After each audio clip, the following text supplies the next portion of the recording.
Welcome to Look Ahead Radio with Tom Arms and Lockwood Phillips.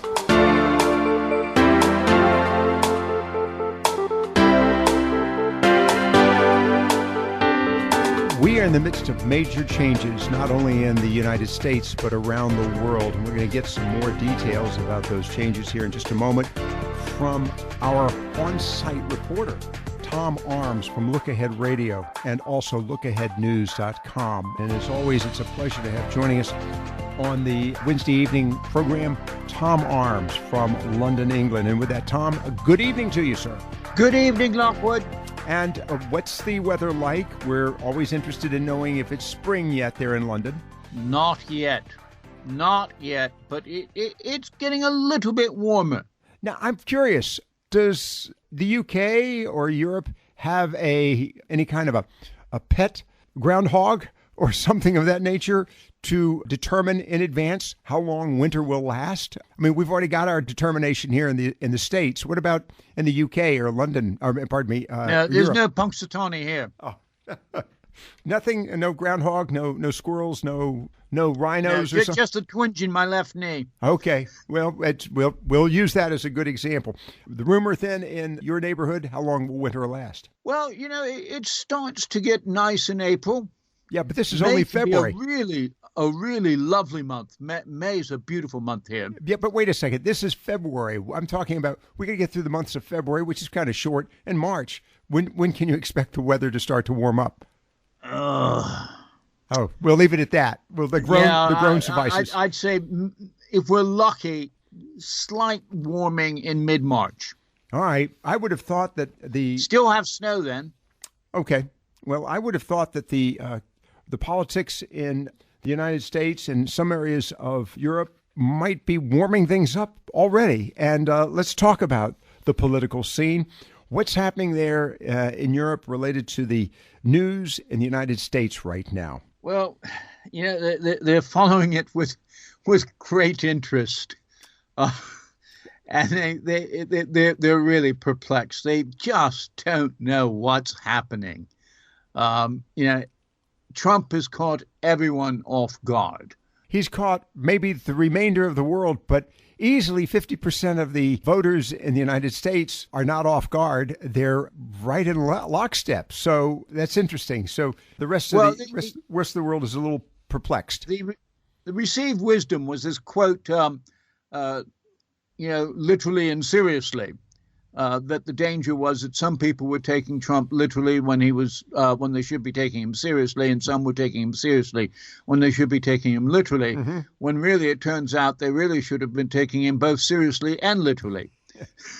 Well, there are people in this country that are quite proud of that, and the attitude is that he is such a non-politician that he's attractive to many of the voters because he doesn't affect the political speech or mind plays. It's very refreshing to many here in the States.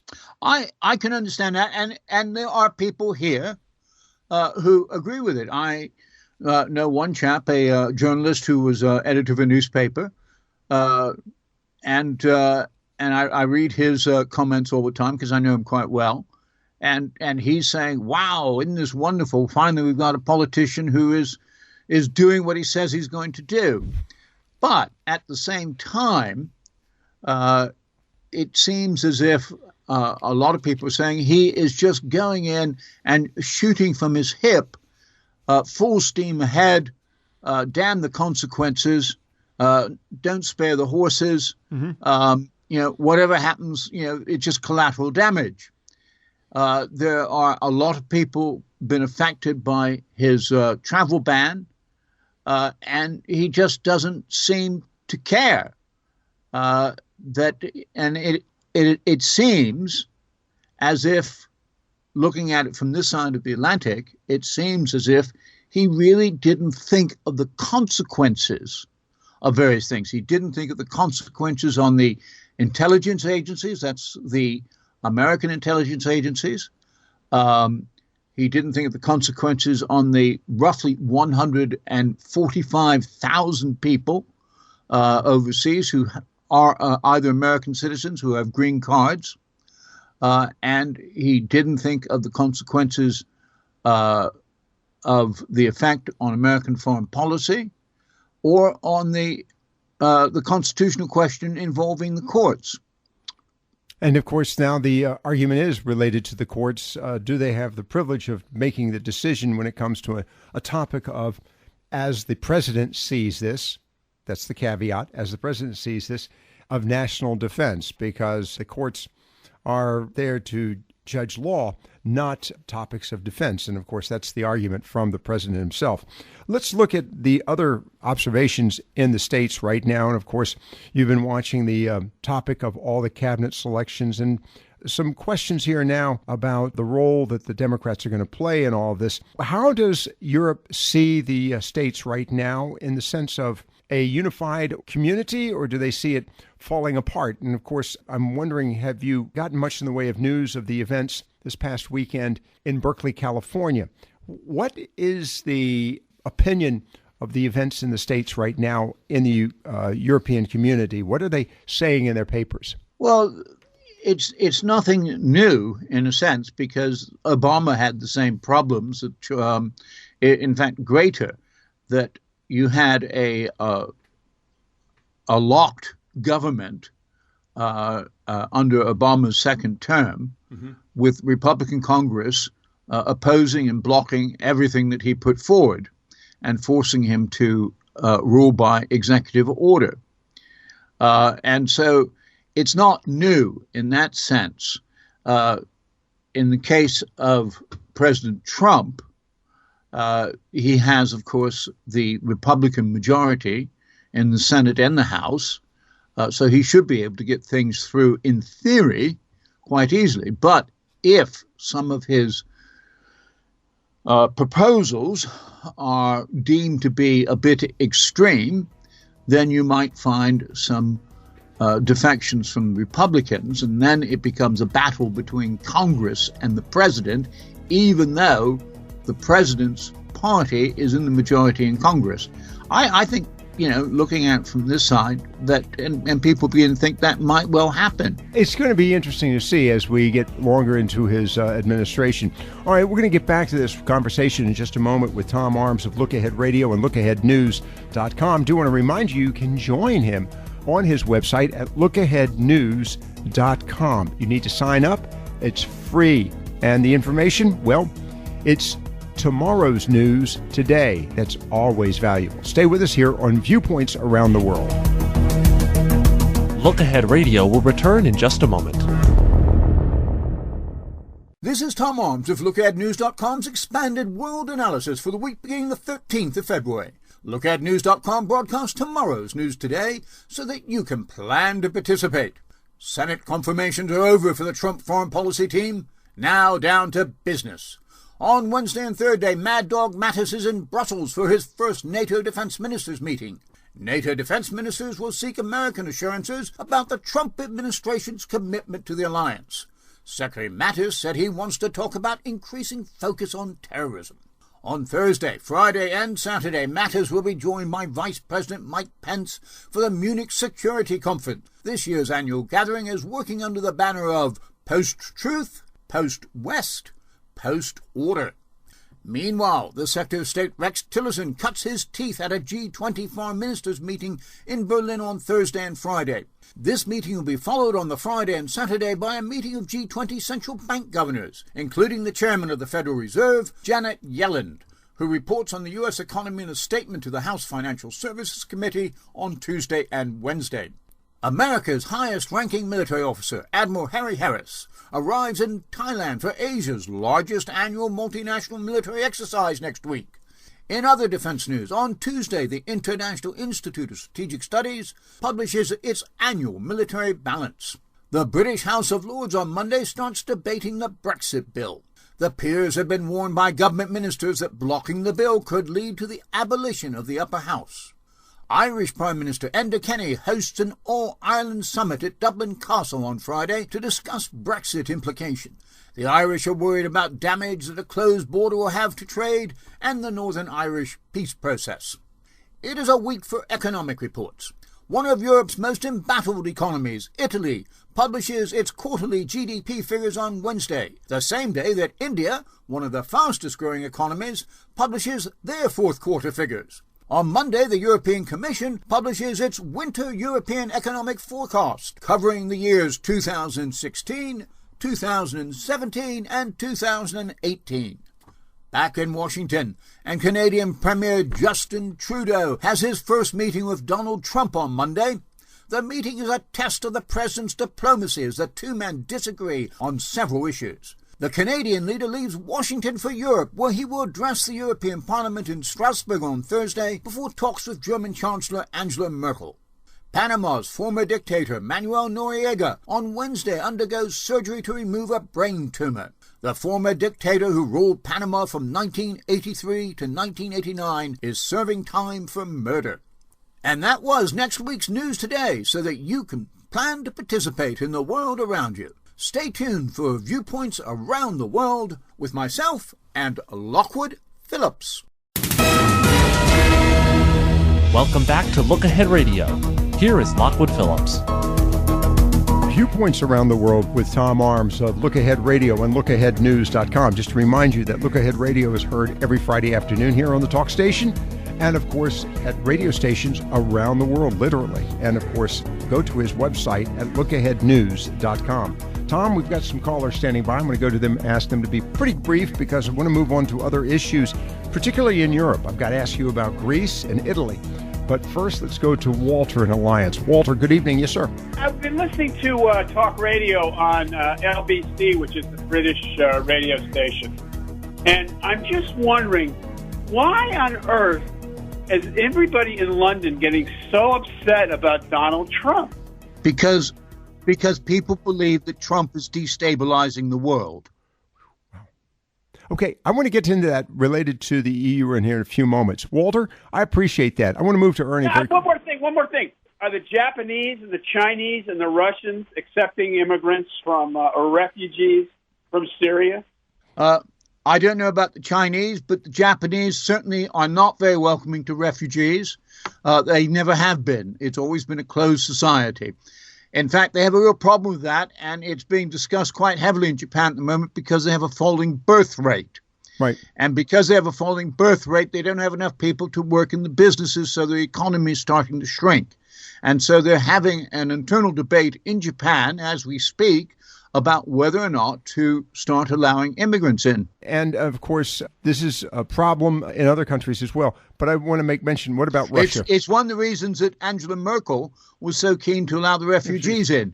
She knew she needed the refugees to keep the growth rate going in Germany. Well, we're going to get back to that in just a moment. Walter, thank you very much for your call. I appreciate that. Let's go to Ernie in Emerald Isle. Ernie, yes, sir. Yeah, touche, Walter. To the point, to his point. There's a misconception here and in Europe that Donald Trump is a bull in a china shop. I assure you he is not. He didn't get where he got by being impulsive. Everything he's doing is carefully planned and in the best interest of the United States. Anyway, to another point, I hope I misheard, but didn't Tom say there were 176,000 American citizens with green cards that are being denied access to the country? Maybe I misheard, but I heard, an American citizen does not need or have a green card. Am I wrong or right? Okay. Wait a minute. No. I'll tell you what I said. And these are figures from Homeland Security. It wasn't 145,318 people who would be affected by the travel ban. They're either American citizens who are dual nationals, or they have a green card, or they have temporary visas, or they have tourist visas. So that's 145,318 people at the moment. All right, who would be affected. Okay, and thanks for the clarity on that one. Ernie, thank you very much. I want to get to something you just said a moment ago, and I do appreciate your call on that one. Thank you, sir. You know, Tom, the topic of the attention to the U.S. in the UK, I'm wondering likewise in Europe, and particularly countries like France, Germany, Italy, Spain, and I've got to bring in Greece because of the conflicts there with the EU. What is their opinion in those countries as well? Do they see Do they see the U.S. as a beacon or possibly a potential hurdle? I'm thinking that there's growing populism in many of those countries, particularly in Europe. Yes, well, it depends on where you are on the political spectrum. Well, obviously, if you're a member of the National Front in France, they think Trump is absolutely wonderful. If you're not, they don't think he's a bull in the china shop. They think he's a hurricane. But wait a second. We understand that. And to that comment about bull in a china shop, I think Ernie has a very good point. Donald Trump did not get to where he is because he is impulsive.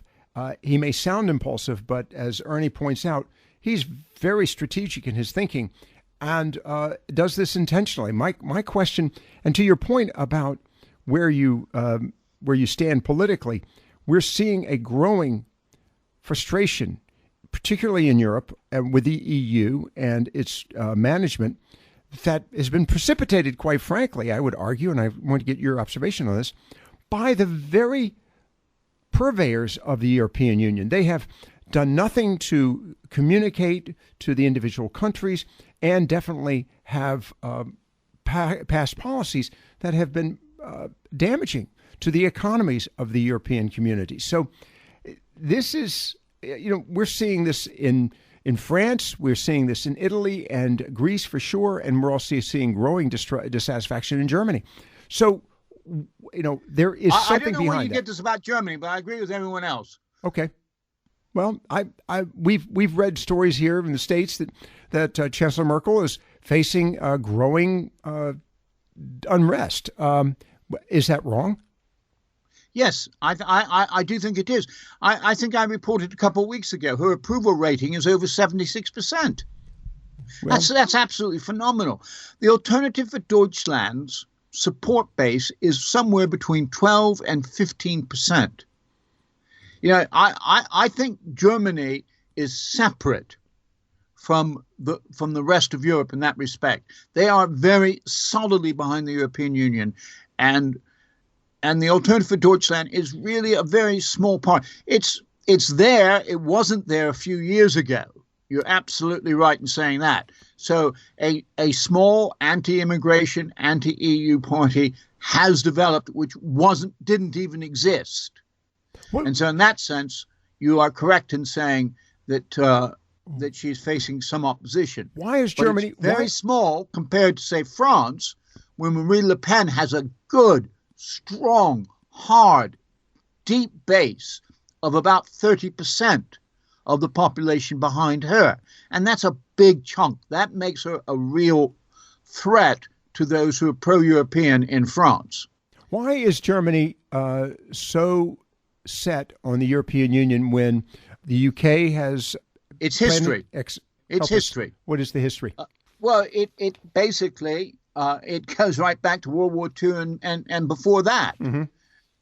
And it's seriously worried that if the European Union falls apart, Europe will become destabilized. It will be broken back up into nation states, and it will go back to the 1930s or the late 19th century, and they'll start fighting each other again. And Germany has suffered badly from that type of history. One of the main reasons for the creation of the European Union was to prevent war by making the countries of Europe economically interdependent. It is interesting because much of the conflicts in Europe from roughly 1870 onward were contributed to greatly by either Austria-Hungary or Prussia or the German Republic. So it is interesting that Germany is concerned about that. Let's talk about then the influence that France and Italy are having on the debate with the European Union and what's the future there, because this obviously is going to have political ramifications. I'll tell you what, I think we need to go to a break on that. I'm going to come back to that question here in just a moment with you, Tom. We're talking, of course, with Tom Arms of LookAhead Radio and LookAheadNews.com. LookAheadNews.com, free. Just log on and get tomorrow's news today. And of course, Tom Arms with Look Ahead Radio, heard here on the talk station and in radio stations around the world. Stay with us. Look Ahead Radio will return in just a moment.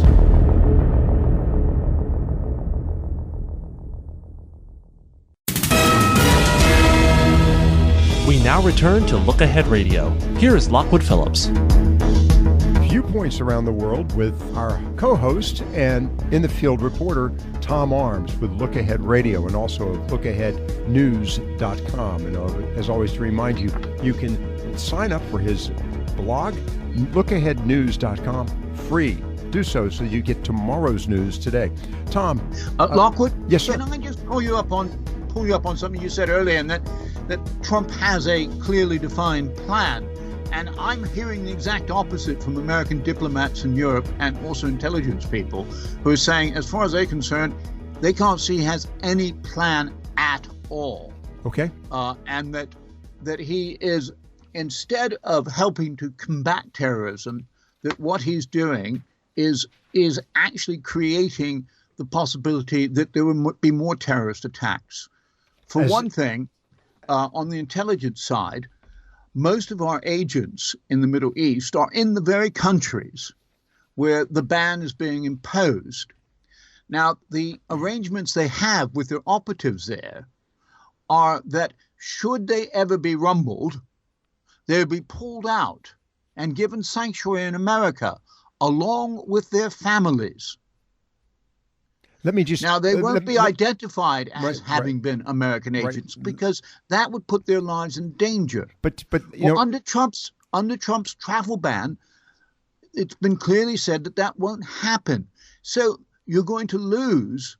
In fact, you already are apparently losing a lot of those agents who are supplying important information about what jihadists are doing in those countries that affect Europe and America.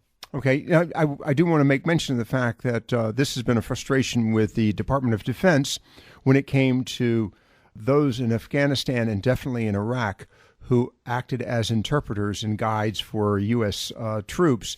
They, too, were denied access into this country, and we've had, legion of stories of experiences of that nature. I just want to say that this is not unique, sadly, to this case. What I'm saying is you could end up having more attacks because your intelligence will dry up. Okay, but we have, unfortunately, a record of that, Tom. That's what I'm saying. We have done this previously under previous administrations, particularly the Obama administrations, where the U.S. failed to fulfill its promise to those who provided aid to U.S. troops in foreign campaigns. I understand where you're coming from. I just want to say to you that this is really, sadly, not a unique circumstance. I want to move on to a few other items, though, very quickly. I want to get off the president. I appreciate that that's consuming a lot of our time, and I sadly believe too much of our time, because there are other events that are extraneous to the events and politics in the United States, which have long-term impacts. One of them being Greece, which has had now 10 years of failing economy, actually beyond long-term issue that hasn't been solved. And I was reading recently that Greece is yet facing another financial debacle. And I'm seeing that Germany and France are both ready to exit. As a matter of fact, I saw a story here today that Italy is very unhappy with the euro. So my question to you is, accepting the fact that Donald Trump is the president of the United States, these problems have been going on now for many years. What is the future? Because this economy in Europe does impact the world economy. What's going to happen?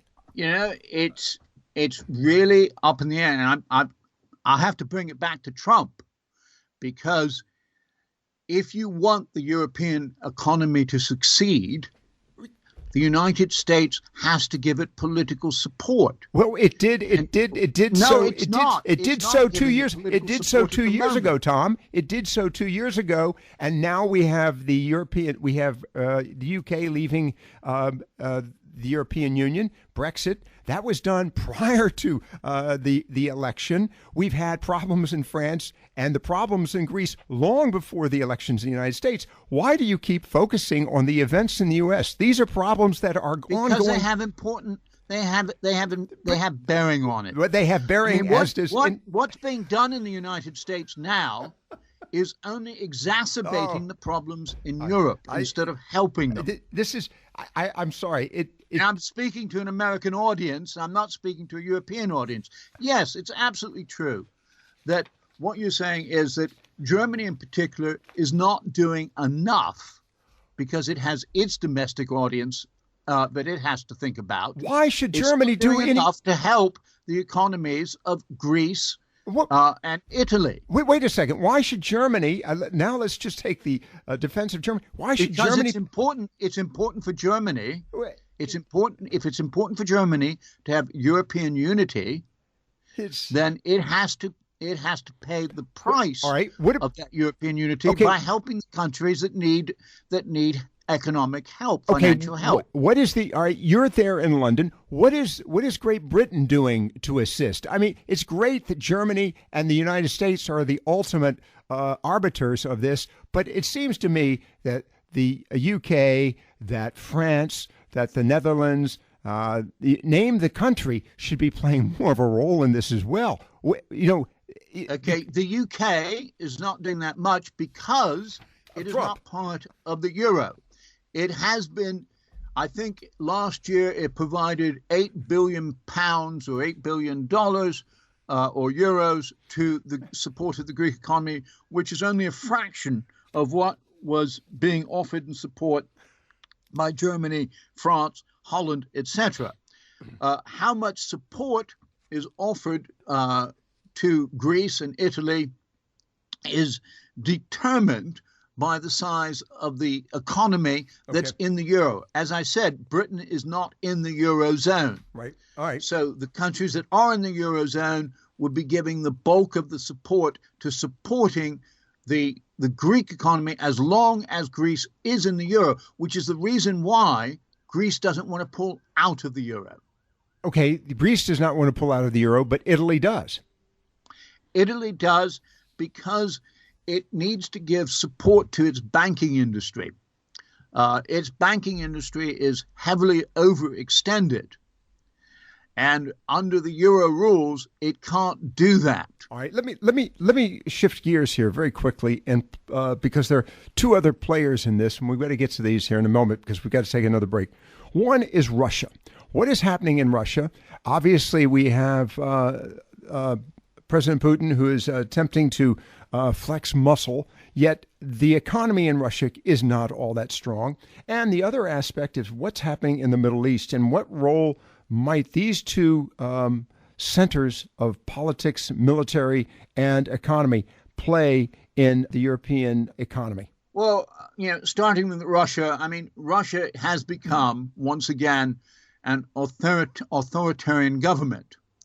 And the perfect example has just come out today.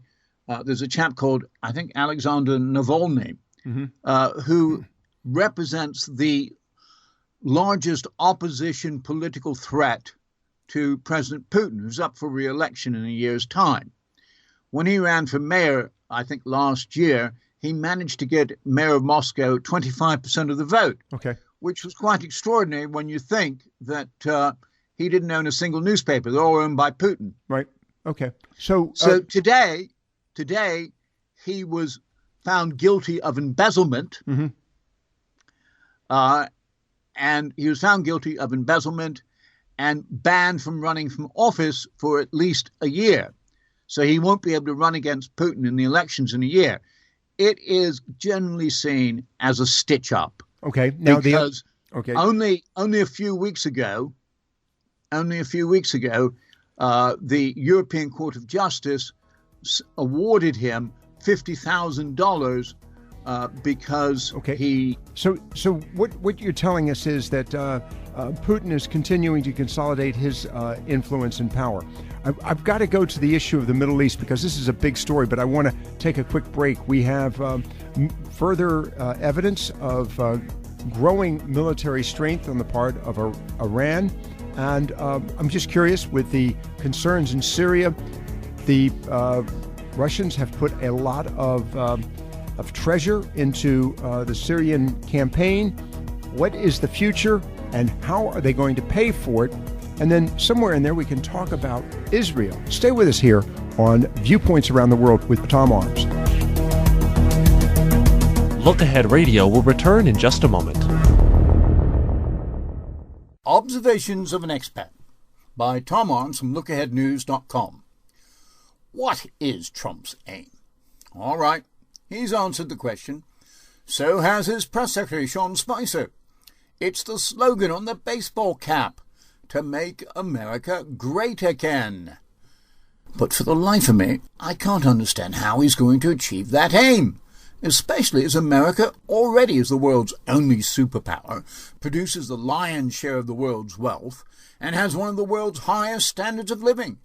How great can a country be?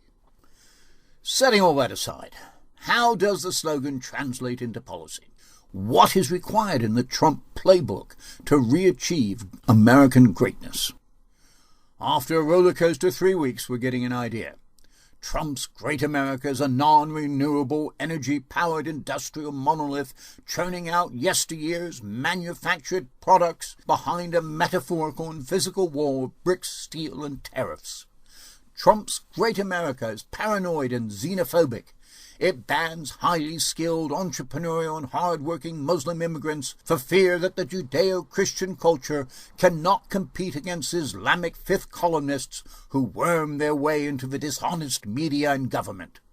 Or worse still, sneak into the country and attempt to violently overthrow the system. Trump's Great America rules for the majority, of the Electoral College that is, at the expense of the minority.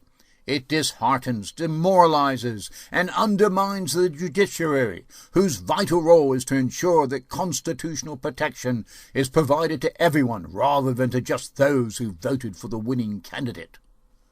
Trump's Great America does not lift its lamp beside the golden door to receive your tired, your poor, your huddled masses yearning to breathe free, the wretched refuse of your teeming shore.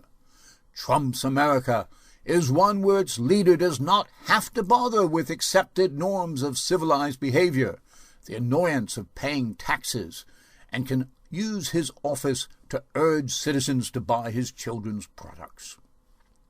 In short, President Donald J. Trump is an historic break with America's past and its proud claim to the moral high ground.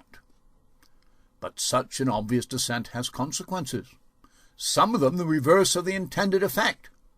Conservative supporters travel ban because they want to sleep safely in their beds.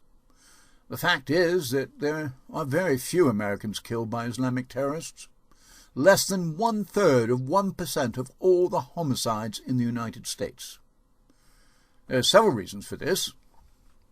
One is that most Muslim immigrants are hard-working entrepreneurial types who've been thoroughly vetted for several years by highly qualified government investigators.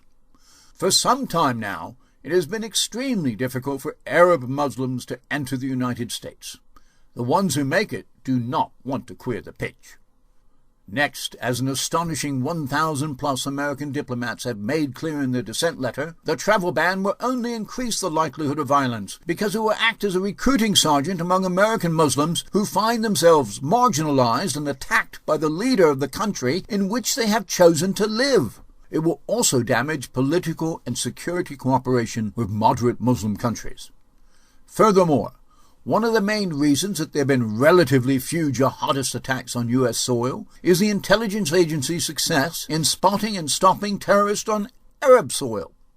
This requires an extensive network of local agents who are promised a safe American haven for themselves and their families. Well, that's gone out the window, and America's spies are going nuts. But Trump is the president. Flesh is appearing on the bones of the slogan. He wants to make America great again and paranoid, tariff-protected, war-protected, protected from the dishonest media, protected from the so-called judges, smoke-belching, and a white Judaeo-Christian subsidiary of Trump Incorporated.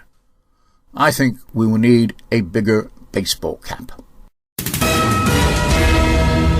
Welcome back to Look Ahead Radio. Here is Lockwood Phillips. The note here says from Tom Arms that new Israeli settlement law. Will Netanyahu receive the blessing of Trump next week? And of course, this is a visit to the president by President Netanyahu of Israel. And I mentioned as we were going to the break, Tom Arms of LookAhead Radio and LookAheadNews.com. Iran has shown continuing belligerence, if you will, on growth of its military investment. And by the way, you had pointed out that the growth of ballistic missile testing was not necessarily prohibited. It was understood in the treaty, the nuclear arms treaty with Iran. But there is definitely an indication that things are growing very unrestful in the Middle East, particularly when it comes to Israel, but also with Syria. And I'm wondering, Tom, is there a concern in Europe about the growing unrest in the Middle East? Oh, yes, of course there is. For one thing, most of the European countries, since sanctions were lifted against Iran, have invested a lot of money in Iran. The French, the Germans, the British, they've all been over there setting up businesses, investing in Iran following the lifting of sanctions. In light of the fact that Iran is remaining to be belligerent and is a constant belligerent. No, this was before the ballistic missile test. Okay. And they were, encouraged to do this, and so. Wow. If sanctions are reimposed, they're going to lose out a big way. They're going to lose billions and billions and billions of dollars. Which is tough.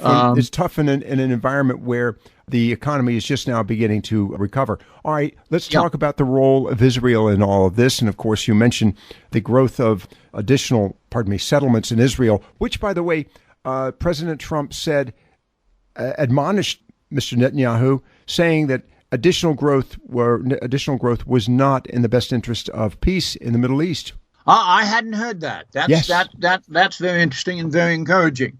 That will come as a surprise to the right wing in Israel, who were more or less assuming that Trump would support settlements on the West Bank, mainly because the man that he has named as the ambassador designate, David Friedman, is actually helping to pay for some of those settlements. So that is surprising. That is certainly something that Netanyahu would have liked to come out of the meeting on the 15th of February. There are several things Netanyahu wants. One is support for the West Bank settlement. The other is a tough line on Iran. And Netanyahu is starting to soften his line a little bit, saying that it's not the agreement as a whole which needs to be jettisoned, but it just needs to be tightened up. Now, exactly what his definition of tightened up is has not been made clear. But I think there is a bit of scope for wriggle room, or there might be a bit of scope for wriggle room there. Okay. And then finally, there is the question that Netanyahu is, of course, facing some corruption charges himself. Mm-hmm. So he's in a little bit of political difficulty at home. All right. We've got just about a minute and a half to wrap things up. I want to go to a lighter news item here, one having to do with adult swaddling in Japan, and then we've also got to talk about that photo in China. But let's start with the adult swaddling in Japan. Well, yeah, the adult swaddling in Japan, which we wanted to do last week, but we didn't have time for it. Right. Well, and it's a new thing. They wrap you up, you curl yourself up in a sort of womb-like position, and they swaddle you in the same type of clothes that a baby would be swaddled up in, blankets and things, and they sort of bounce and roll you along the floor. It's supposed to cure your aches and pains. Oh, my goodness. But so far, most people say it only creates bruises. I would venture it would. Okay. This, by the way, is this aimed at a certain age group by any chance? Yeah, the 20 and 30-somethings. Oh, my goodness. All right. Millennials, as we call them here in the States. So we're safe. Oh, yes. And we're talking about millennials. All right. Let's talk about that interesting photo that you sent me earlier today. How many people? 500. 500. The some member of the family in China decided that this new year he was going to try and trace as many people in his family, which goes back 800 years, I believe. And so he traced people in Taiwan and Hong Kong and China, and he found 2,500 of them. Wow. Invited them all to a reunion, and 500 turned up. The new concept of your BFF, best friends forever, or possibly your latest in Facebook friends. Very interesting. 2,005 total, and 500 showed up for the family reunion.